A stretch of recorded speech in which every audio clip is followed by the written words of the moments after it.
several said that, around 3 o'clock, 2:30, around that time, they saw Raghunath Das goes. They didn't know. I can't say he didn't have a tag on his forehead. I'm Raghunath Das. They saw some very serious Bhajanandi, Tyagi sadhu, come out from inside the samadhi, came out, and walked by them, and then he walked behind them, walked down, and he had a gumsha over his shoulder, walked down Radhakund, took a bath, and he came back, and he was dripping water, and the water was dripping to the samadhi. Then just before he got in the samadhi, he turned and looked at them and raised their hand. So these are very senior elderly Babajis, and they don't go around telling stories. So we mentioned that, I think, so in our book, one of them. There were several I heard. So there's other stories like this that the saints of the past have often appeared to the sadhakas.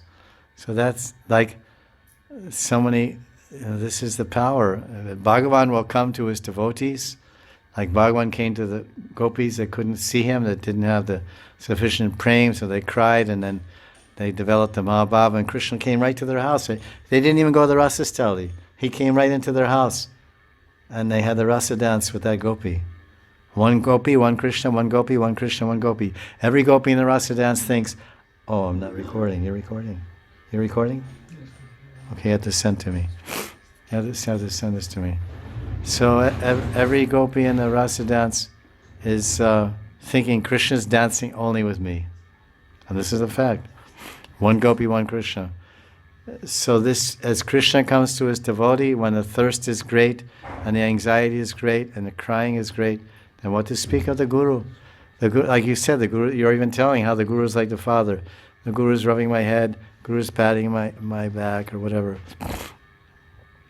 So the father, the Guru never forgets the disciple.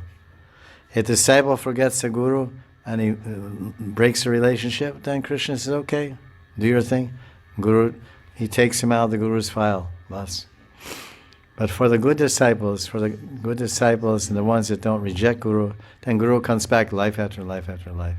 The very same jiva comes back life after life to liberate the disciple. Of course, his form changes, but in the heart of the disciple, whose form also changes in the next life, he will be directed to that Guru, and when he meets that Guru, he'll recognize and say, oh, this seems like my Guru. If he or she is looking for a Guru, that's all the arrangement of Krishna.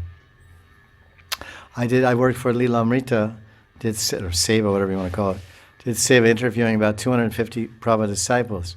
And many of them, I told this story many times, many of them were saying, I was simply karmi, I was totally in Maya. And then I was standing on the Fifth Avenue, and the Rath Yatra cart came, and Prabhupada was sitting on Subhadra's cart. And then I looked at him, and it seemed like he looked right at me. And when he looked at me, I thought, oh, I'd heard about gurus and stuff, but I wasn't really looking for one, or, I was carrying on with my material life. But as soon as Prabhupada looked at me, I looked at him. I said, "Oh, this is my guru. If I have a guru, he'll be my guru." So how is he recognizing? Oh, and Prabhupada, there's thousands of people. Why is he looking right at him? This is all Krishna's arrangement. So this is the tattva. This is the praman of this bhajan. It's not a bhajan. It's Prem Bhakti Chandrika. We sing it as a bhajan because it's pada. Pada means poems. You can the whole Chaitanya Charitamrita you can sing as bhajans. Whole Chaitanya Mangala, of course, it is different ragas. It's actually songs, but you can sing it like bhajans. Hey Chai Gosai. We sing, right? These are shlokas. Hey Chai Gosai Kori Chand. This is a shloka. It's a pada. So Prem Bhakti Chandrika is full of poems and shlokas. So one of them is Guru Mukha Padma Vakya Chite Te Kori Aikya. Janmi Prabhu say that birth after birth you are my master, you're my guru.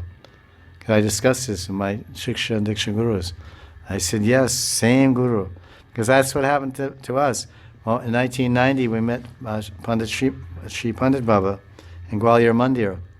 And we met him, and I thought, oh, I feel very familiar with him.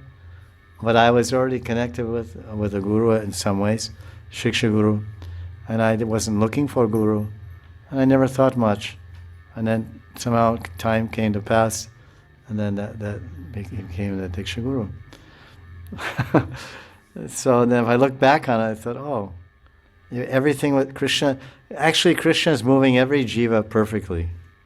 If you just believe that and accept the perfect arrangement Krishna has given you, he gives you perfect arrangements from time to time to bring you to perfection. So this is the mercy of Krishna. Karunamai Bhaktavatsalya Sri Krishna.